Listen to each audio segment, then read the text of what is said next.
"Congratulations on your marriage." With the sound of crackers, white doves, and colorful balloons danced in the sky. My wife and I were at the pinnacle of happiness, being blessed in our marriage by friends and relatives. My name is Daniel. Today is my wedding day with my girlfriend of 5 years, Jennifer. Jennifer, who has supported me through my assignments in the Special Forces, and I are finally getting married. Due to the secretive nature of my job, there were times I couldn't be reached suddenly or couldn't explain my work. Because of this, women I dated in the past suspected me of cheating or were unsure if we were even in a relationship, leading to breakups. But Jennifer, she never did any of that. She always believed in me and waited. Whenever I finished a job and got in touch, she would act as if nothing was amiss, welcoming me with a big smile, soothing me. I wanted to marry her. At some point, that's what I started thinking. However, my job is fraught with danger. One wrong move and I could leave her a widow. With retirement set at 35, I told Jennifer to wait for me until then, and she readily agreed. And now, I've finally fulfilled that promise. Jennifer, 2 years younger at 33, looks younger than her age and is beautiful, with a bright and cheerful personality. She always heals my mental fatigue from harsh training and missions with her smile and her excellent cooking. She's a flawless woman, and I still don't know why she chose me. She's far too good for someone like me.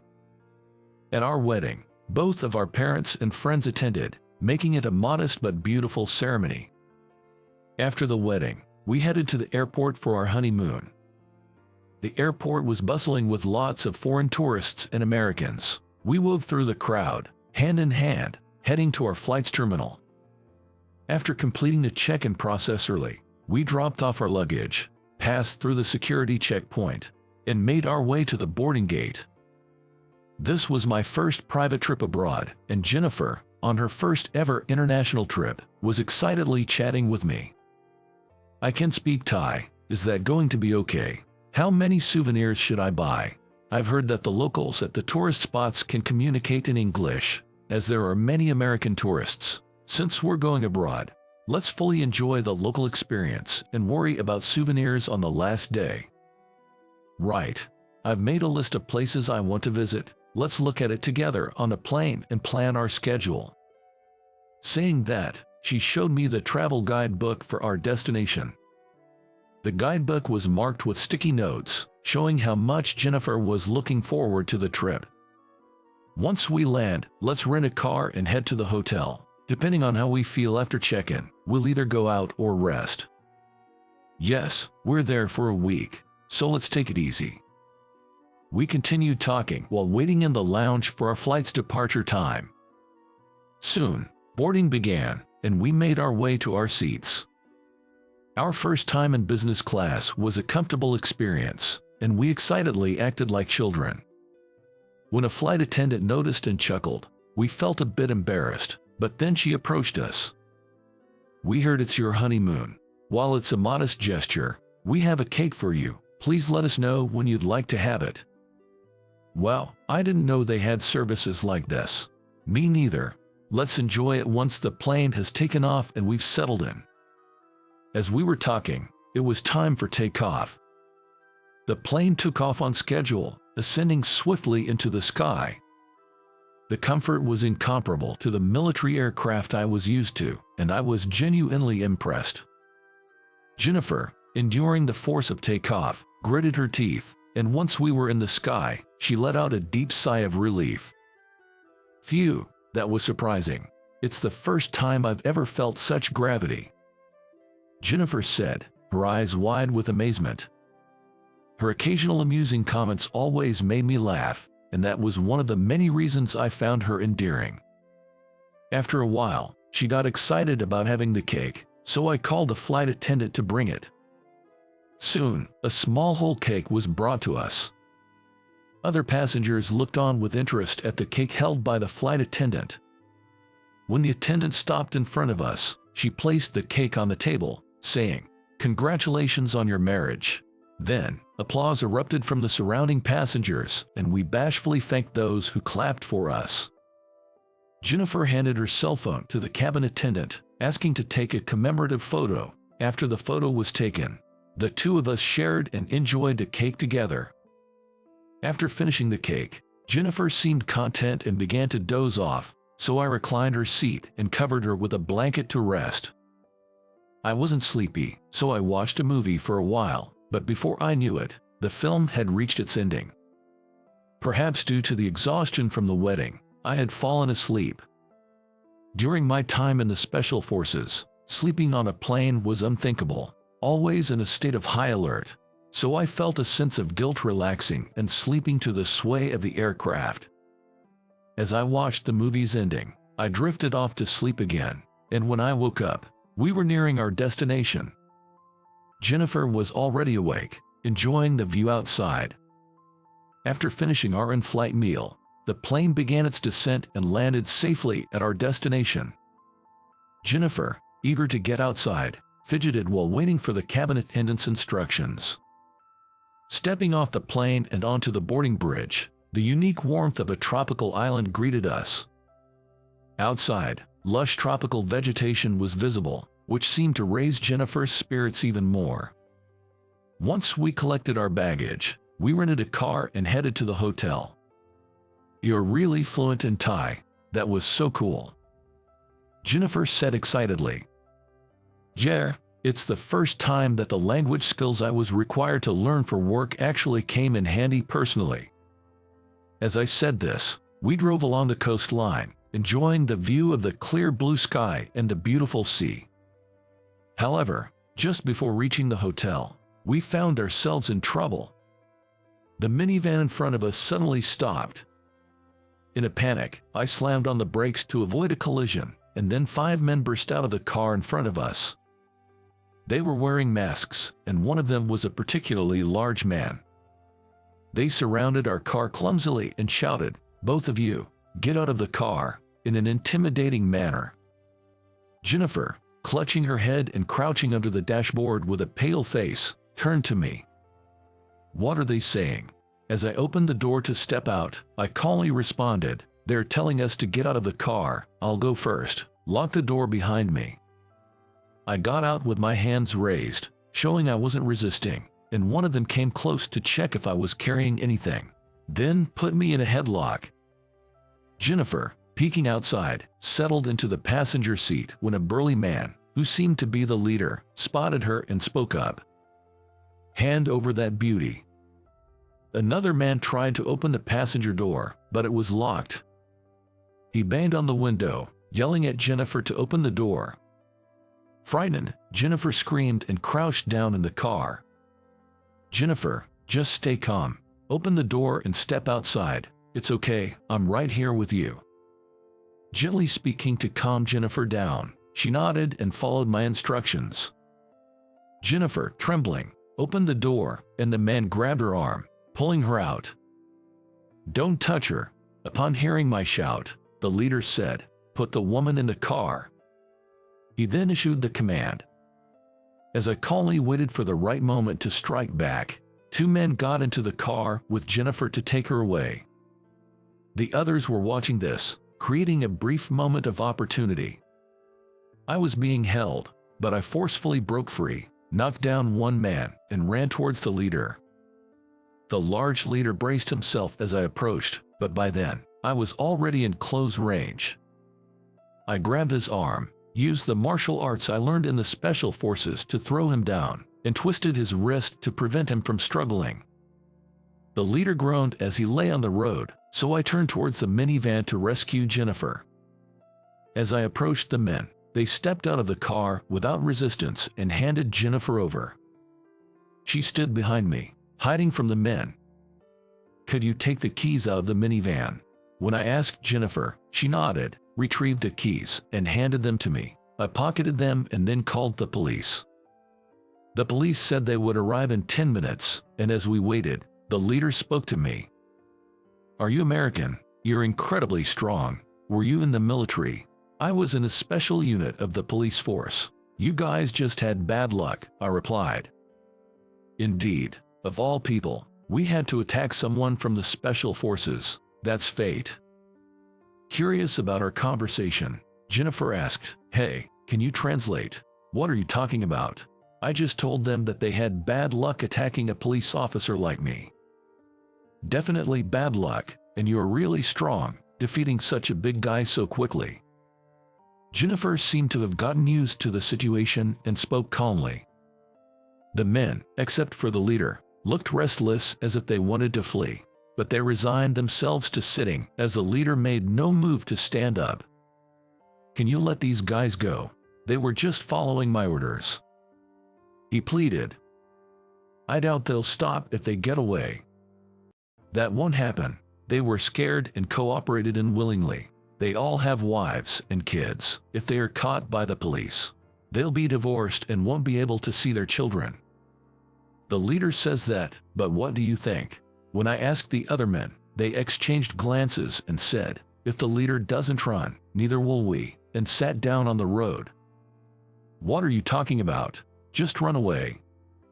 The leader glared at his unyielding men. Seeing this, I handed the car keys to the leader and decided to let them escape. "Hurry up, or the police will arrive." With that, the 5 men got into the car and drove off. Why let them go after catching them? I just have a feeling they won't do anything bad again. As we spoke, police sirens approached. The police arrived, and Jennifer and I were questioned, but we gave false information about the culprits and their car. Once released, we decided to head back to the hotel.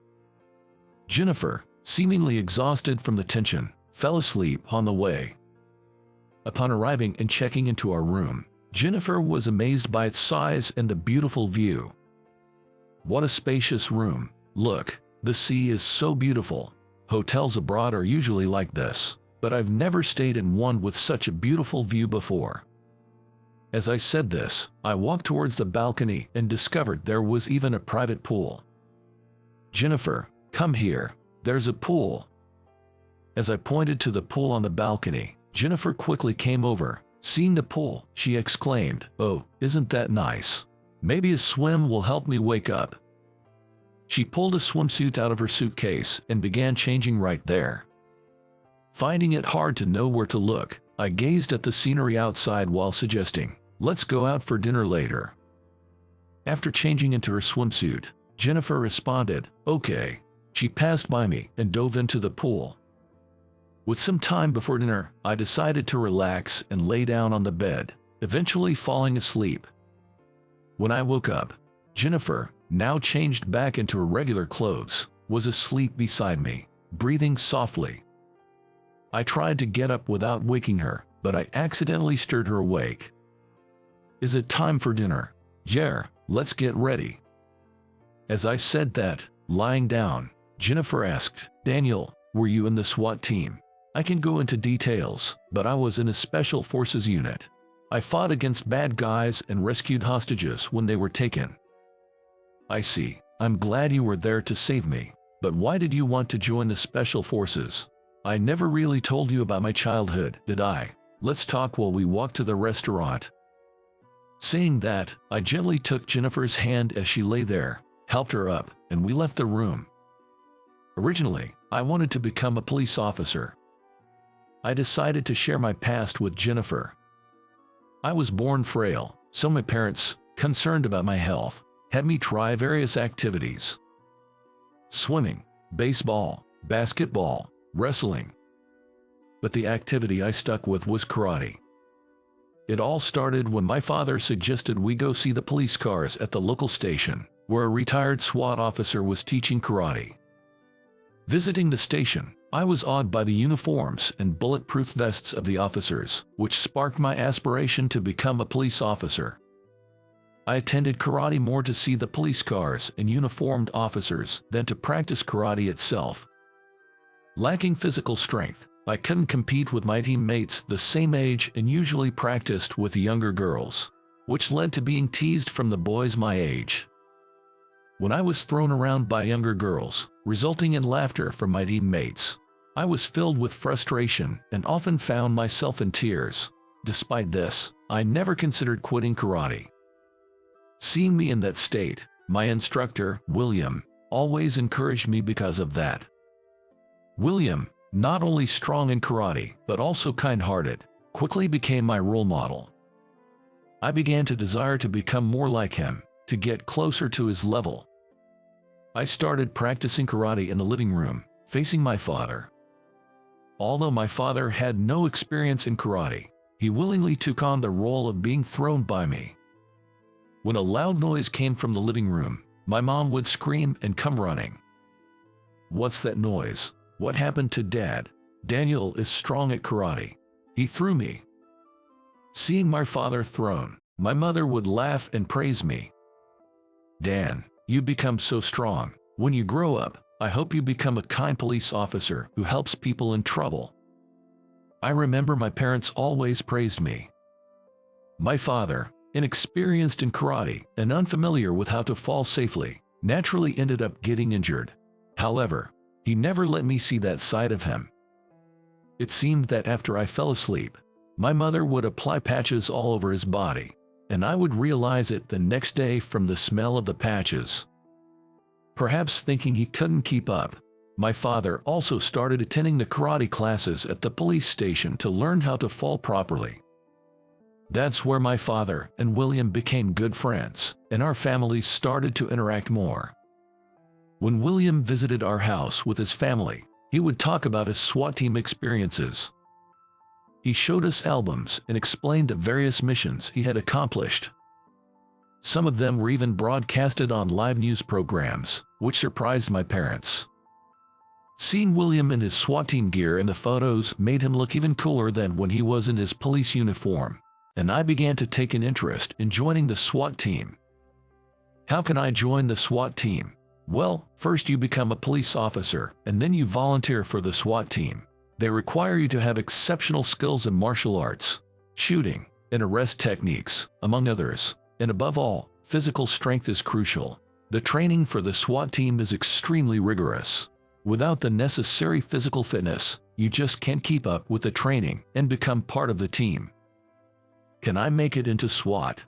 Of course, you can. You're kind and have a strong sense of justice. You have what it takes to be a police officer. Eat well, practice hard, get plenty of sleep, and stay healthy. Don't forget to study, or you won't make it into the police academy. William patted my head as he said this. I, a picky eater and slight in build, started going to bed early and waking up early from the next day, eating all 3 meals without fail. As I stopped being picky with food and began to eat everything that was served, I could feel myself getting stronger. It was evident that my physical strength was improving. My body didn't seem to build muscle easily, and I didn't look like someone who practiced karate. However, by the time I entered middle school, I had become the strongest among my peers. As my body grew stronger, so did my mental resilience. The days when I was a crybaby felt like a distant past. My middle school had a karate club, but I continued practicing at the police station gym. However, William advised me to join the school's karate club. You're strong among middle schoolers. Compete in the regional competitions to get your name out there. You'll learn about seniority there, too. Aim for a high school with a strong karate team. Then go to college. There's no rush to become a police officer. Stop by here sometimes and show us your progress. I continued to learn from William, but as he suggested, I joined a karate club in junior high. The athletic club had strict seniority rules, but being disciplined in manners and etiquette turned out to be invaluable later on. I realized that William wanted me to learn this. Karate practice in junior high was as strict as at the police gym, but practicing with peers of the same age was motivating. After school, we would excitedly discuss wins and losses, reflect on them on our way home, and refine our techniques in practice the next day. When I got home, I would have multiple servings of dinner and even share my father's dishes, eating a lot. Perhaps because of the increasing food expenses, my mother, who was a homemaker, started working part-time and began preparing nutritious meals with good ingredients. My father continued practicing karate at the police station and taught me what he learned from William. Although I no longer throw him in the living room, he carefully teaches me how to grapple. Then, he achieved his black belt before I did. He proudly showed me his black belt, setting a goal for me to achieve a black belt as well. By the time I was in the 8th grade, I had occasionally beaten seniors who had black belt, and it was said that I would have no trouble attaining a black belt myself. However, to be eligible for the promotion exam, one had to be at least 14 years old. Being born in August, I ended up being the last among my classmates to take the test. After passing the exam with my juniors, I reported the good news to my father. "Let's go buy a black belt the next day off." On the promised day, I went to a sports store with my father, only to find William there. He approached me with a smile, holding a black belt in his right hand. "Congratulations on achieving your black belt. This is a gift from me," he said, handing me the belt. Receiving it, I saw my name embroidered on the black belt. The black belt, a gift from the person I admired, was used until I graduated from high school and still rests in my room at my parents' house. In my 3rd year of junior high, I served as the karate club captain, leading the members. Despite not being physically imposing, I used speed and technique to throw bigger opponents, participating in national competitions in both team and individual events, and received recommendation offers from prestigious high schools. I chose to attend the strongest high school. Although my parents were worried because the school was far away and required full boarding, they respected my decision. Being an only child, my mother seemed to cry often from loneliness at night. When I returned home a few times a year, she would lavish me with food and bombard me with questions about school and club activities. During my rebellious phase, I found this annoying and would go to my room without responding, only to be scolded by my father. Surprised by his rare anger, I apologized to my mother and made amends. From then on, I made an effort to sincerely respond to her conversations. I continued to perform well in high school, but as graduation approached without any championships, I was set to move on to college through an escalator system, as he had chosen a high school that allowed for automatic advancement. In university, I practiced with a potential Olympic candidate, but the difference in our levels was evident, marking my first experience of defeat. However, my parents, who had been worried about my frail health since birth, were delighted to see how strong I had become and encouraged me. After graduating, I became a police officer and fulfilled my long-held dream of joining the riot police. The training and discipline in the riot police were even more rigorous, and it was a struggle to keep up at first despite my extensive university training. While many colleagues left, I endured and finally started my duties as a riot police officer.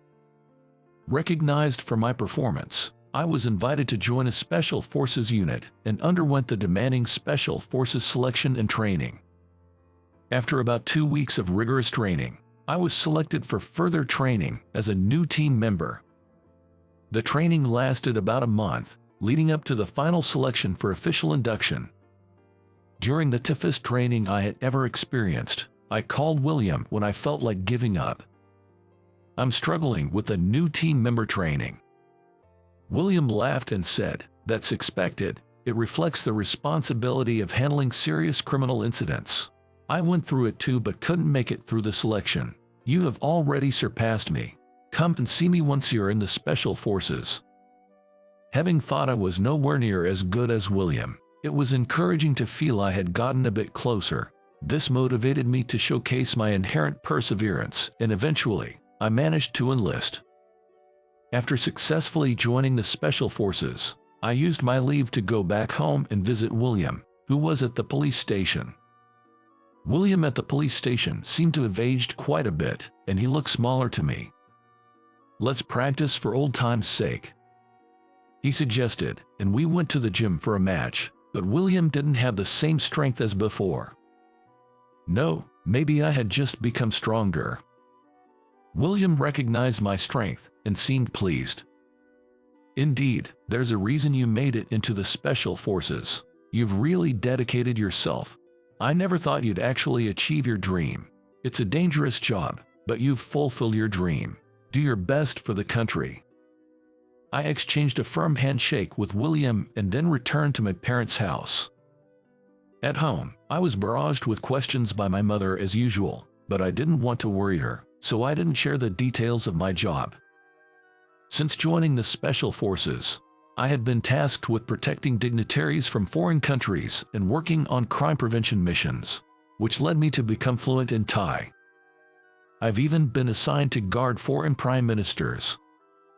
It was a job that demanded physical and mental strength, as well as concentration. By the time I was past 30, I started feeling the decline of my physical abilities and thought about retiring. That's when I met Jennifer. I explained all this to Jennifer. "What a wonderful story. I always loved your parents, Daniel, but hearing this makes me love them even more. They're so full of love. Yes, they never once denied me. They acknowledged, praised, and supported me. I want to be that kind of parent too. Parents should be their children's biggest supporters." "Right. For now, let's become a couple like your parents." While we were talking, we arrived at the restaurant. As we parked at the restaurant, I noticed the same minivan that tried to abduct Jennifer earlier in the day. I stopped Jennifer as she was about to enter the restaurant. "Jennifer, that's the car from earlier today. What should we do?" "Go inside the restaurant. If you think it's safe, let's go in." Upon being asked, I decided to go in first to check out the inside of the restaurant. Seeing many families and a bustling atmosphere, I thought it was safe and invited Jennifer in. A waitress told us it was full and asked us to wait to be seated. After a while, we were guided to our table. Looking around, I noticed the leader of the group dining with his family. He was there with his 2 children, wife, and grandparents. I tried to stay unnoticed, but when the waitress came to take our order, the leader, Jason, noticed me. Our eyes met, and I signaled to him not to worry, but Jason told his family something and then approached me. "I'm sorry about earlier today. I almost lost my family." The leader, Jason, apologized to Jennifer and me. "It's okay. You don't need to tell your family about this morning. Just say you asked for directions to the hotel." Then Jason spoke to the waitress, and soon the 2 men who had attacked us earlier appeared. "Thanks to you letting us go. These guys decided to work honestly at this restaurant. There are not many other jobs besides tourism. So many people are poor here. They can't support their families even by working here at the restaurant, but they're still happy. If you had turned us over to the police, we would have been driven out of town and probably turned to more crime. We're truly grateful for what you did. I'm glad I could help. How are the other 2? They're looking for jobs, but it's tough." Hearing that, I felt a desire to help. "Is that so? I'm staying here for a week, so how about you show me around the tourist spots? I'll pay for it." Jason was pleased with my offer. "Do you mean it?" "Absolutely. It's far better than them getting into trouble out of boredom. Take us to those hidden gems that only locals know about. Not listed in any guidebook. I'll post about it on social media and introduce you as our guides." As I said that, Jason called to invite the 2 of them to the restaurant. In the meantime, I got Jennifer's consent. By the time we finished our meal, the 2 men had arrived, apologized for what happened earlier, and started talking about the tourist spots. One of them was quite eloquent and seemed like he could immediately start working as a guide. It turned out he had previously worked at a travel agency. While showing us the map on his cell phone, he listened to where we wanted to go and thoughtfully planned the route. Jennifer also actively participated in a conversation, conveying her requests through me, and before we knew it, it was almost closing time. We made arrangements for them to pick us up at our hotel at 10 a.m., and then we left the restaurant. This turned out to be quite an adventure, didn't it? But are you sure we can trust them? I might get abducted again. If that happens, I'll just have to come to the rescue again. They're amateurs, so it won't be anything serious. Maybe I should stash something in my pocket for self-defense. just in case. Jennifer didn't seem to take it as a joke, so when we got back to the hotel, she started laying out knives and forks on the table. When I told her I was just joking, Jennifer started tidying up, looking a bit embarrassed. As we lay in bed discussing the next day's plans, I suggested, why not post on social media now, starting tomorrow? We'll be exploring hidden tourist spots with local guides. If you're interested in contacting the guides, please let us know. It seems like a good idea. Since it was a great idea from Jennifer, I promptly posted the content she suggested on social media. Jennifer did the same, and as we watched the responses, we immediately received comments. The post received many questions like, the tour's sightseeing trips are just to branded stores and aren't interesting. But there's no other option because I can't drive. Is there a driver included? As I asked our guide about questions I couldn't answer and replied to the comments, a tourist said he wanted to make reservations. When I told the guides, they were thrilled. You've not only helped us but also provided us with work. How can we ever thank you? They replied accordingly, and on their social media, under the title Savior from America, they posted a photo of us together at the restaurant. When I forwarded the guide's social media to American tourists, they seemed to appreciate the photo, commenting, "That's a great photo. Let us know how our tour goes tomorrow." The next day, as we went down for breakfast, the guide and driver were already waiting for us. We still have an hour before departure. I told them that, but they happily replied, "Jason wanted to make sure we wouldn't be late. We're also glad to be your guides." When I asked if they had breakfast, they said they hadn't, so we decided to eat together. Thank you for everything. While saying this, the two were heartily enjoying their breakfast. I couldn't help but worry if they struggled to have regular meals. Concerned, I watched them eat. Eventually, it was time to depart. The four of us set off in an old car that was far from comfortable. However, the driver's skill was impressive, and the places our guide took us to were a continuous display of breathtaking scenery. I took numerous photos and was about to post them on social media, but then I decided not to. I wanted people to see these beautiful landscapes for themselves, so I posted a message explaining why I chose not to share the pictures. The scenery in the areas our guide showed us was absolutely beautiful, and I took many great photos. However, posting them here might interfere with the guide's business. I encourage you to visit these places and see them with your own eyes. My post received a lot of support from people who agreed with my sentiment. I advised the guide and driver to improve the comfort and cleanliness of the car, since they said there were no rental car services available. I decided to lend them my rental car. The next day, they started guiding other American tourists, and it seemed like they wanted to make this their job.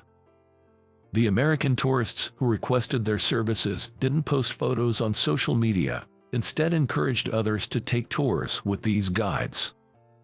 Soon, they had more reservations than they could handle. By the third day, Jason and his two colleagues from the restaurant joined in and started guiding tourists daily. Eventually, they were able to rent cars from a service and quickly became popular tour guides. I follow their achievements on social media, eagerly awaiting my return home. Upon checking out of the hotel, the five of them came to see us off. Jennifer and I shook hands with each of them and then headed to the airport. Within a year, they had established a tour guide company entertaining American tourists. Jennifer, finding an article about them in an American travel guide book, happily said, "We should visit them again. Yeah, once our baby is born and can travel by plane, we'll go see them."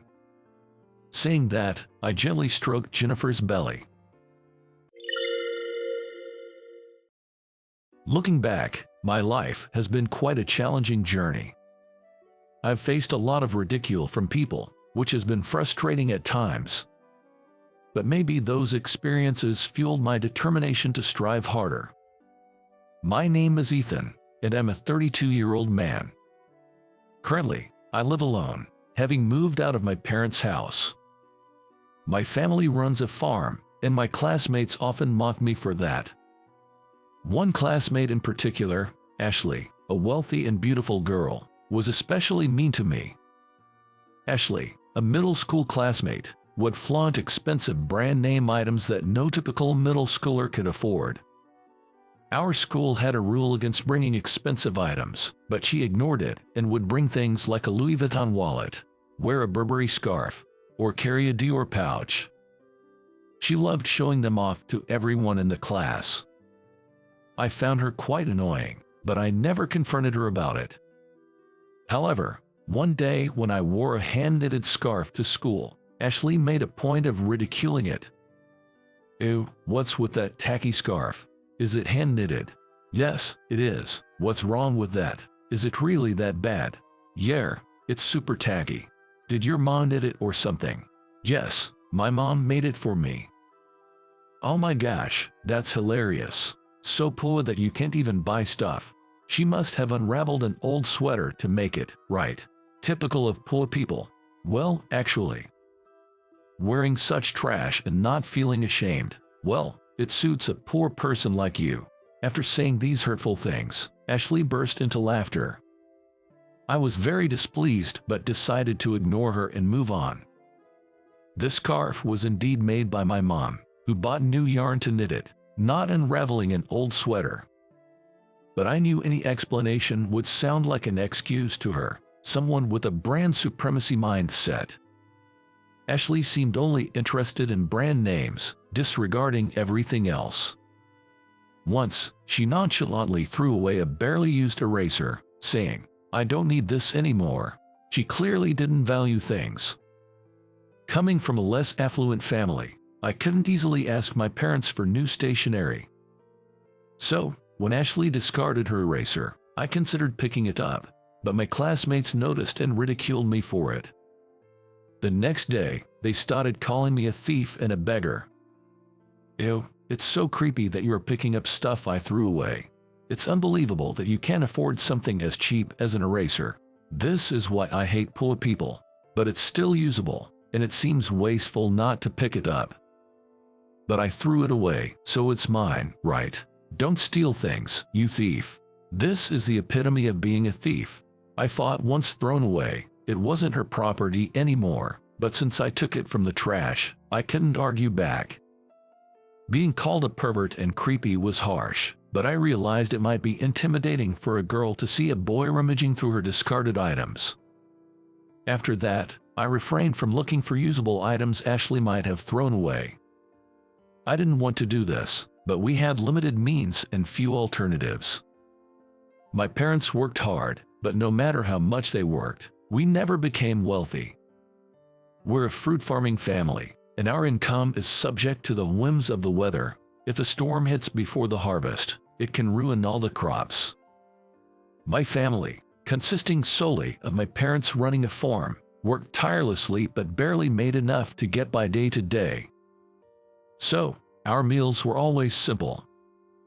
For breakfast, we just had bread, and my lunchbox typically contained bread with strawberry jam, with an occasional sausages when I was lucky. Dinner was also modest.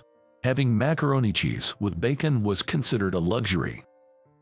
Ashley, being wealthy, would always talk about eating high-quality beef, or snacking on sweets from prestigious shops and fruits in elegant wooden boxes her mother ordered. She even said she couldn't possibly eat the fruits produced by our humble farm.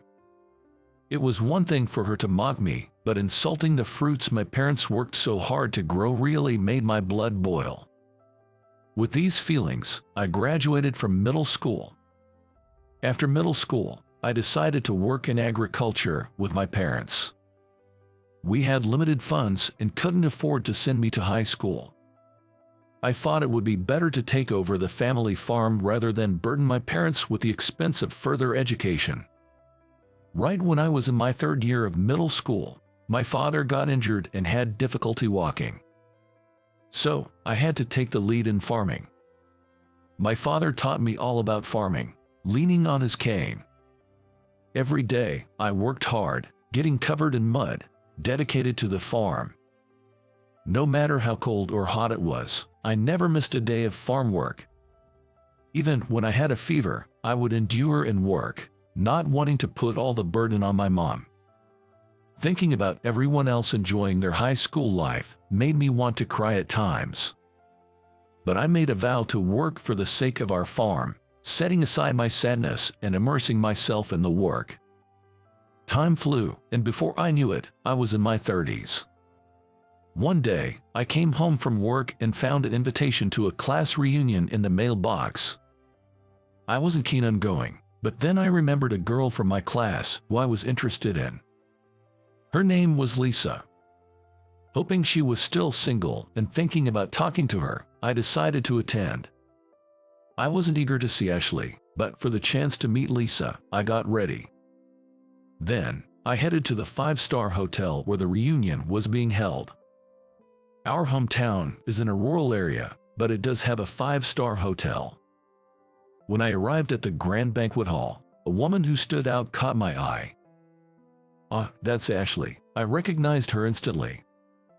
Her voice and the way she spoke hadn't changed much. She was flaunting a Louis Vuitton bag on her lap. "You know, I'm really having a hard time. Working for a major company is just so exhausting. I'm so busy, I feel like I could collapse any moment. But I'm trusted by my boss and I'm delivering results. Haha." So, Ashley works for a major corporation. Her family is wealthy, so she probably doesn't need to work. But it was clear she was working as a temporary measure until marriage. "But you know, if I find the right man, I'll have to quit my job. My father says I should become a housewife after getting married. My mother is a housewife too, so that's probably the best path for a woman after marriage. Oh, where could my Prince Charming be?" I thought it was unusual to work with the intention of quitting, but it was her career, so it didn't concern me. She wasn't causing me any trouble. Instead, I started looking around for Lisa. Lisa was the only girl who defended me when I was being harassed in middle school. I wanted to thank her and see her again. All the women had applied makeup and changed their appearances, so it was difficult to recognize them. But they were wearing name tags, so I searched for her by that. There she is. Lisa was wearing a light green cocktail dress with a pearl necklace and holding a white bag. Her hair was styled in a soft perm. Back in middle school, she had the typical look of a class representative with braided pigtails and glasses, but she had changed so much, it took me by surprise. Yet, her kind aura hadn't changed. I approached Lisa to thank her for helping me back then. "Hey, I'm Ethan. Do you remember me?" "Oh, Ethan, it's been so long." "I'm glad you remember. Hey, thanks for helping me out in middle school. It really meant a lot to me." "Ahaha, you don't need to thank me for that. After all, helping someone in trouble is just the right thing to do, isn't it?" Lisa said it was the obvious thing to do, but I wondered how many people in this world would actually act on that obviousness. Because she stood up for a poor guy like me, Lisa ended up being disliked by the other girls. By the end of middle school, she was often left sitting alone. I felt truly sorry that she had to go through tough times just because she helped me. But I was glad I got the chance to thank her at this reunion. If I hadn't come, I might never have had the opportunity to express my gratitude.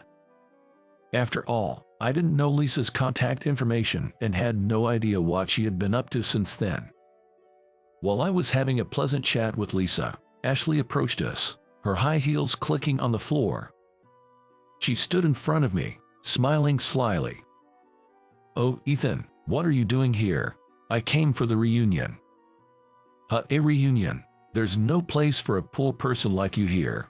I don't need to hear that from you, Ashley. Who do you think you're talking to? I come from a wealthy family, graduated from a prestigious university, and work at a major corporation. You're just a farmer. There's no seat for you here. That's not for you to decide, Ashley. A bottom-rung person like you can't even pay the participation fee, right? Why don't you just go home? Oh, is that so? Then I'll leave. Ahaha, poor people are so pathetic. Can't even afford a measly $50. Ashley laughed her usual haughty laugh. I then made a phone call. Lisa looked a bit troubled beside me. Okay, I'm heading there now. Ah, is your dad coming to pick you up in his little truck? No, it's not that. Another classmate who had been in the restroom came back into the banquet hall, shouting, "Wow, there's an amazing car outside. A Porsche Cayman. Really?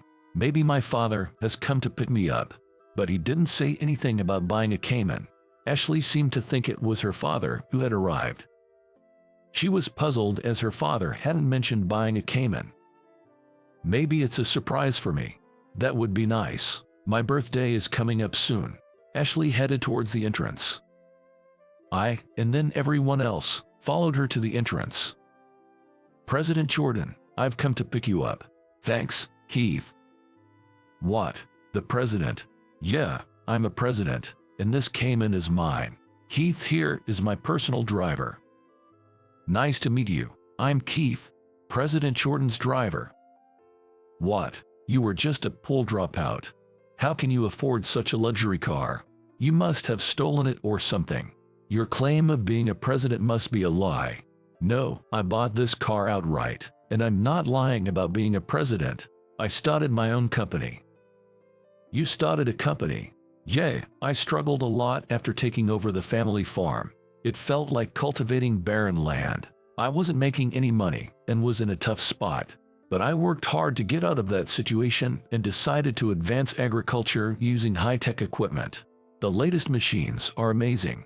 With AI making all the decisions, improving work efficiency. The investment was costly, but I was able to quickly recoup the costs." "How is that possible?" "After that, everything fell into place. I developed a new variety of grapes called shiny grapes." "Wait a minute. Aren't those the grapes that went for $15,000 per bunch at the first auction? I saw it on the news." "Yeah, those are from my farm." "Haha, sorry Ashley, I'm making more money than you." Seeing me say that, Ashley had a look of utter despair. It must have been a huge shock to her that someone she belittled turned out to be incredibly successful. "Here's the participation fee." "Well, I'll be going now." I decided to hand over the participation fee to Ashley and leave. With the typhoon approaching, I thought it would be best to offer Lisa a ride. After all, she had mentioned wanting to leave because her mood had been spoiled. "Lisa, if you don't mind, please sit next to me." "Really? Are you sure?" "Yeah, it's tough to go back in this weather, right? Besides, the station is a bit far from here, and taking a taxi would be expensive." "Thank you, then I'll accept your offer." "Wait a minute. Why does a loser like you get to ride in it?" "What? I deserve to ride in the Cayman more than you." "Move." But Ashley was acting as if she had the right to get into my car. I hadn't invited her, and I was puzzled why she felt she deserved it more.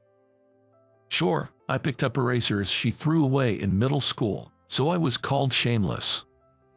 But Ashley was being just as presumptuous.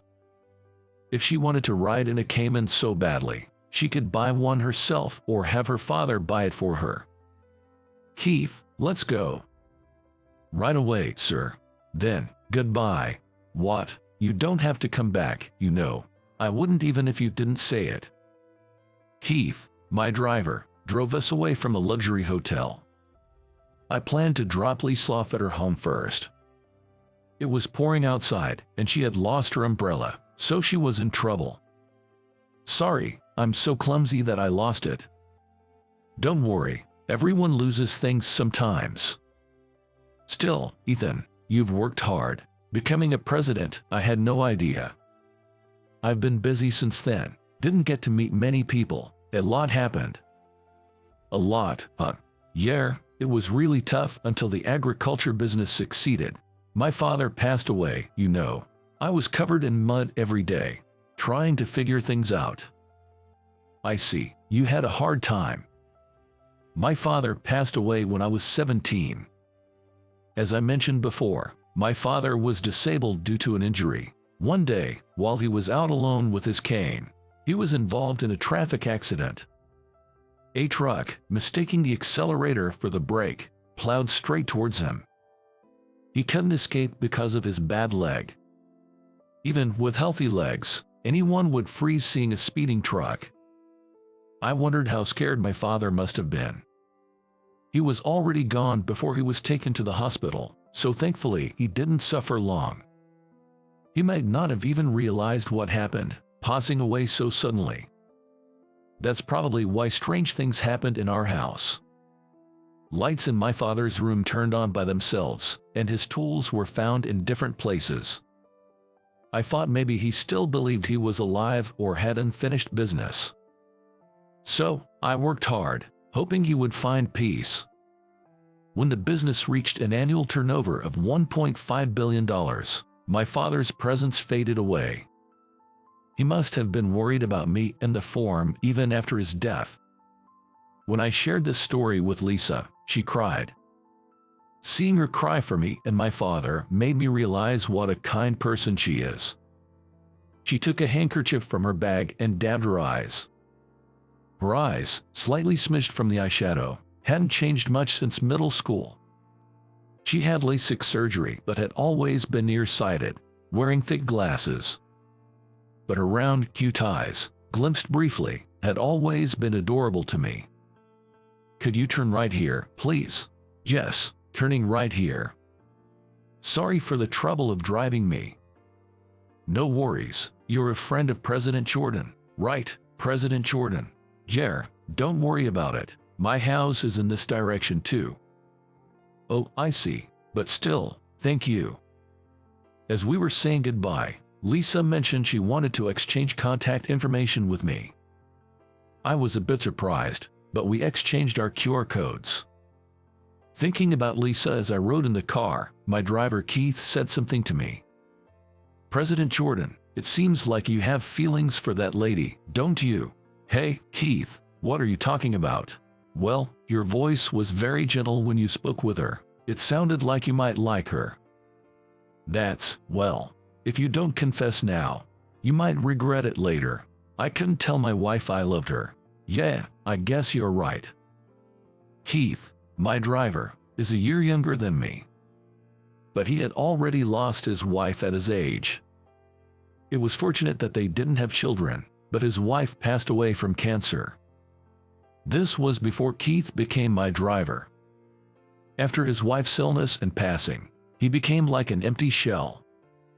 He used to be a taxi driver, but quit and spent his days aimlessly sitting on park benches. He often got stopped by the police for his unkempt appearance, looking almost homeless. There's no doubt people mistook him for a vagrant. He was even verbally abused by high school students. Despite his young age, Keith got into trouble with a group of delinquents. That's when I stepped in to help him. Stop it. What pleasure do you get from this? Get lost. Foo.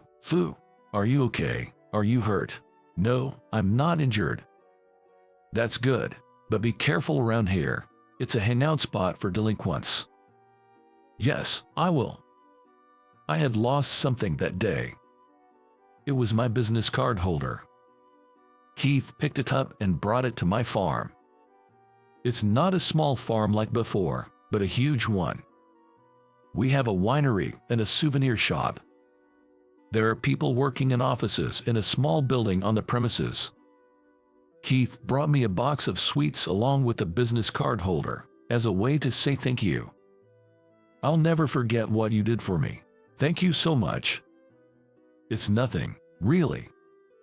But no one has ever helped me like that before. Is that so? After hearing Keith's story, I offered him a job at my place. I thought, even with his wife's passing, it's no use just staying in the park. Rather than running out of money and actually becoming homeless, it would be safer and more secure for him to work as a driver for me. I was shy and never managed to tell my wife I loved her. People are fragile and fleeting, so make sure you're prepared for anything and have no regrets. Yeah, hearing that from you, Keith, it carries more weight. I want you to be even happier, President Jordan. After all, you've been through a lot too. It's nice to hear that from you, Keith. You're kind. You're the kind one, President Jordan. You helped me when I was completely down. Not everyone would do that. Come to think of it, Lisa used to say that helping someone in trouble was just natural. I never thought I was capable of such things, but I realized that I had unknowingly helped a person named Keith. After that thought, Keith drove me back to the high-rise apartment. Currently, my mother and I live on the 25th floor of this high-rise. We live in the same building but in separate apartments. The reason is that I'm so busy with work and always in a hurry, so I didn't want to inconvenience my mother, hence we live on the same floor. And my mother says that she doesn't want any future daughter-in-law to suffer living with her mother-in-law. A wife, huh? Can I really handle that? As I mused at the entrance, the image of a woman floated into my mind. It was Lisa from earlier. What would life be like if Lisa were my wife? She's kind-hearted and has such a cute smile. She would surely be a source of comfort. Although she was a serious committee chairperson, she couldn't stop laughing once she started, which might brighten up our home. I found myself thinking. I absently gazed at the cell phone in my pocket. And then, a message from Lisa came through. From Lisa, "Thank you, I'll treat you next time," she sent. Unsure how to reply, I sent a dog sticker with "OK" written on it. Was that too indifferent? I wondered, but replying to someone you're interested in takes courage. If I had to type a normal message, I probably would have frozen on the spot for about an hour, not knowing what to say. Because I've never really messaged or called women outside of work and am not well versed in matters of love. After that, I was constantly filled with a heart-wrenching feeling as I thought about Lisa. I had a dinner date planned with Lisa, but I was uncertain about what to wear. Since I had no sense of fashion, I searched online for trendy clothes and then went to a store. I ended up buying the entire outfit displayed on a mannequin, from top to bottom. Then, I headed out to meet Lisa for dinner. Lisa had chosen the restaurant. I felt guilty about being treated by a lady, but I decided to gratefully accept Lisa's kindness. She was wearing a black dress and a cardigan. Her heels were modestly high. The bag she carried was the same white one she had before. "Sorry for asking you to come all this way. I really wanted to thank you," she said. "No, I should be the one apologizing for being treated," I replied. "Don't worry about it. I'm truly grateful for that time you gave me a ride," she responded. "I see," I said. We walked to the restaurant. The restaurant Lisa had reserved was a stylish French place. She had ordered a course meal, and a vibrant colored appetizer was placed before us. Just looking at it was a feast for the eyes. Then came the soup and the fish dishes. I thanked Lisa in my heart and savored the delicious meal. Lisa also smiled and enjoyed her food. A woman who enjoys her food is my type, and I imagined how happy it would be to share meals with such a smile in the future. Our home would undoubtedly become brighter, and meal times would always be enjoyable. After dinner, I walked around with Lisa. Shopping with her was genuinely fun. She looked at various things with sparkling eyes, almost like a young girl. "Thank you for treating me today, Lisa, and shopping was fun too," I said. "No, thank you, let's meet again," she replied. Yeah. Next time, I'll pick the place," I said. "Jay, see you later." I was surprised when Lisa said she wanted to meet again. I thought this dinner was just a one-time thank you. Her suggesting another meeting made me secretly ecstatic. After that, Lisa and I went on several dates. I told her I wanted to be her boyfriend. Blushing, Lisa responded, "I'm glad you feel that way." Her cheeks turned red, which was utterly adorable. I found myself falling even more for her. And so, Lisa and I became a couple. It's been a year since we started dating. Every time I met Lisa, parting became more painful. I wanted to be with her forever. The more I thought about it, the more urgent I felt about proposing. President Jordan, thinking about that woman again. Well, you haven't proposed yet. Hurry up, or she'll get tired of waiting. No, I don't want that. Women don't wait forever. You should propose soon. Okay, I got it. Encouraged by Keith, I decided to go ring shopping. And so, I went to look for an engagement ring. After becoming the president of exciting farm company, I could afford expensive things. But for the ring, I wanted to give something unique, one of a kind in this world. Indeed, expensive items often equate to high quality. For instance, items like leather goods, high-performance cars, or watches. With rings, it's more about the appearance than functionality, and I wanted to give something I had made myself. That's why I visited a shop where I could handcraft a ring. Brand rings often look similar. Together with the designer, I decided to create a one-of-a-kind ring. I decided to create a ring with a flowing form, using platinum as the base. Additionally, I decided to embed diamonds all around it and adorn the center with a large diamond. Engraving on the back was also part of the plan. I did some work on the ring myself. Then the owner finished it by polishing and setting the diamonds.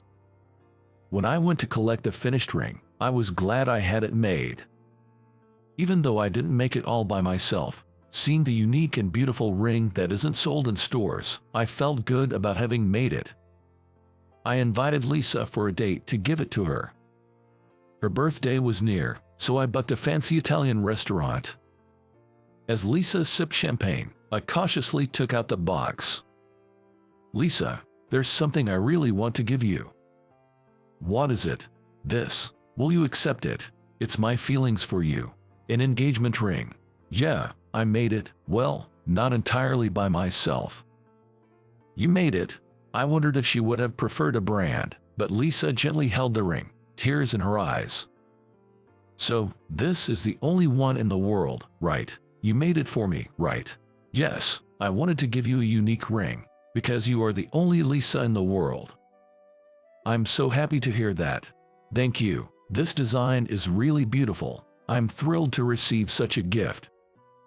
I'm glad you liked it. Lisa, I promise to cherish and make you happy, so please stay with me forever. I'm begging you. Of course, I want to be with you too. Please take care of me. I'll be a good wife, you'll see. Yes. And with that, our marriage was decided. Our parents agreed, and Lisa and I started looking for a wedding venue. Keith attended our wedding. He gave us his blessings and was moved to tears. Having endured tough times himself, I couldn't help but pray for Keith's happiness. If he hadn't encouraged me, I probably still wouldn't have proposed to Lisa. My mother brought a photo of my father. Somehow, it seemed like he was smiling in the picture. I regret that he can't see his grandchildren, but I hope he'll watch over them from heaven. Some of my middle school classmates came, but Ashley didn't. It's fine that she didn't come. Apparently, she was recently dumped and isn't in the state of mind for this. She's even left her job at a major company. I've had my struggles but never blamed my parents. Looking forward to a happy future, I'm determined to live, focusing only on what lies ahead.